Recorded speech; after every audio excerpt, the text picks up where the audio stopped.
ఎండలో ఏమైనా ఇబ్బంది పడుతుంటే క్షమించాలి, ఎండ తీవ్రత ఎక్కువ ఉంది.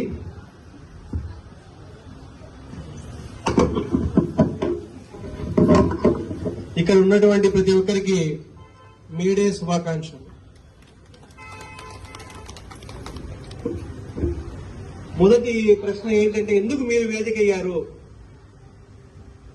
ఎందుకు మీరు నిర్వహిస్తున్నారు? ఎందుకంటే దీని గురించి నేను మీ అందరికి క్లారిటీ ఇవ్వాలి.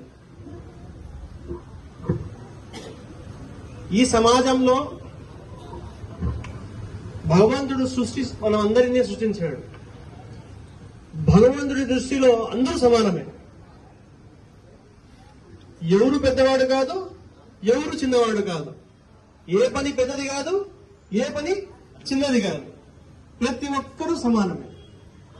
అసమానత్వం క్రియేట్ చేసింది ఎవరు? మనమే.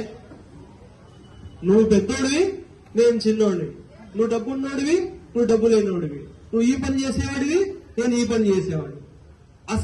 మనం డిఫరెన్సెస్ అనేది క్రియేట్ చేసుకుంది మనమే. ఎప్పుడైతే సమాజంలో ఈ డిఫరెన్సెస్ ఎక్కువ అయిపోతాయో అప్పుడు హక్కులు వెళ్ళిపోతాయి. ఎవరైతే బలవంతుడు ఉంటాడో ఒక చిన్నవాడిని హక్కు తీసుకుంటాడు. అలాంటప్పుడు అందరూ ముఖ్యమే కదా. నువ్వు డబ్బు పెట్టుకున్నాడు ముఖ్యమే, పని చేసేవాడు ముఖ్యమే.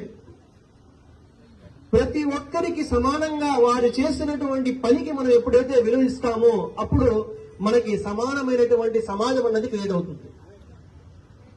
ఎప్పుడైతే సమానమైనటువంటి సమాజం అన్నది ఏర్పడుతుందో అప్పుడు అందరూ సంతోషంగా ఉంటారు. సౌకర్యాలతో ఉండడం వేరు, సంతోషంగా ఉండడం వేరు. సౌకర్యాలతో ఉండడం వేరు, సంతోషంగా ఉండడం వేరు. దీని గురించి మీరు ఒకసారి ఆలోచించండి. ఒక ఏసీలో పెట్టి 16 గంటలు మనిషిని నిలబెడితే సౌకర్యం ఇచ్చినట్టే, కానీ 16 గంటలు నిలబెట్టినట్టు. సో మనం ఇక్కడ ఈ సమాజంలో మనం ఆలోచించాల్సింది ఏంటంటే, ఈ రోజు మీడియా ద్వారా మనం ఒక స్ఫూర్తిని తెలుసుకోవాలి. ఏంటి స్ఫూర్తి? అది ఏదైనా మనం పండగ జరిగినప్పుడు పెద్దలు మనం చూస్తున్నట్టయితే ప్రతి ఒక్క పండగకు కారణం ఉంటుంది, ప్రతి ఒక్క పండగకి కారణం ఉంటుంది, ప్రతి ఒక్క పండగ కథ ఉంటుంది వివరంలో పోయినప్పుడు. అలాగే ఈ మేడే నుంచి మనం ఏం స్ఫూర్తిని తీసుకుంటున్నాము? మన హక్కు మనం రానప్పుడు మనం పోరాడి నిలబడి సాధించుకోవాలి. మన హక్కు మనకి ఇవ్వనప్పుడు మనం పోరాడి సాధించుకోవాలి. పోరాడడం తప్పు కాదు, మనం రాజ్యాంగం ఇచ్చినటువంటి హక్కు. పోరాడడం తప్పు కాదు, ప్రశ్నించడం తప్పు కాదు, ఎదురించడం తప్పు కాదు. మనకు ఫండమెంటల్ రైట్స్, మన కాన్స్టిట్యూషన్ ద్వారా మనకు ఉన్నటువంటి హక్కులవి. దాన్ని వినియోగించుకొని మనకు రావాల్సినటువంటి హక్కుల కోసం మనం నిలబడాలి. ఎందుకంటే మనం అందరూ సమానమే. నువ్వు ఎంతనో నేను అంతా, నువ్వు ఎంతనో నేను అంతా. ఒక ఐఏఎస్ ఆఫీసర్ ఏసీలో కూర్చొని పనిచేస్తాడు, ఒక ప్యూర్ బయట నిలబడి పనిచేస్తాడు. నీ పని నీది, వాని పని వానిది. ఎవరి పని పెద్దగాను, ఎవరి పని చిన్నది కాదు. ఎప్పుడైతే ఇది గ్రహిస్తారో అందరూ సంతోషంగా ఉంటారు. సో ఈ రోజు మేము వేదిక కారణం ఏమంటే, కార్మికులు ఈ దేశాన్ని నిర్మిస్తారు.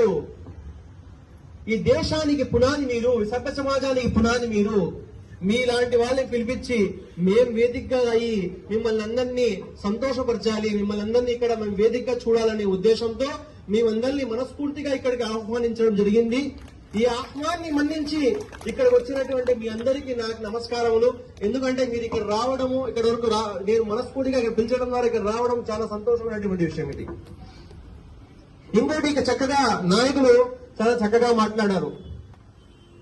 ఈ రోజు మేడే అన్నది ఎంతో మంది త్యాగ ఫలాల ద్వారా ఇది 8 గంటలు మన కష్టానికి, మన జీవితానికి మనకి సమానంగా ఇది డివైడ్ చేసి మన మంచి కోరి 8 గంటల పనిదినాన్ని పెట్టినారు. సో దీనికోసము ఇంతకుముందు ఉన్నటువంటి 16 గంటల 18 గంటల యొక్క శ్రమ దోపిడీ జరిగే దాంట్లో ఇప్పుడు కష్టంతో కూడినటువంటి పోరాటాలు చేసి ప్రాణత్యాగాలు చేసిన దాన్ని గుర్తు చేసుకుని మేడేని మనం స్మరిస్తూ ఈరోజు మనము నిర్వహించుకుంటున్నాము. సో దీని స్ఫూర్తిని మనం తీసుకుంటూ ముందుకెళ్తూ జీవితంలో మీరందరూ బాగుండాలి, మీ పిల్లలు బాగుండాలి, మీ పిల్లల భవిష్యత్తు బాగుండాలి, మీరు ఇక్కడికే నిలబడిపోకూడదు, మీ పిల్లలు ముందుకు పోవాలి. మీరోజు ఈ కష్టం చేస్తున్నారు, మీ పిల్లలు ఈ కష్టం కన్నా వాళ్ళ జీవితాలు బాగుండాలి, మీరు ఇక్కడ నిలబడిపోకూడదు. ప్రతి ఒక్కరు అంతే, ఈ పని చేసేవాడు ఆ పనే చేయాలని కాదు, మీరు కష్టపడి మీ పిల్లల్ని ముందుకు తీసుకుని పోవాలి, నెక్స్ట్ జనరేషన్ ముందుకు పోవాలి. సో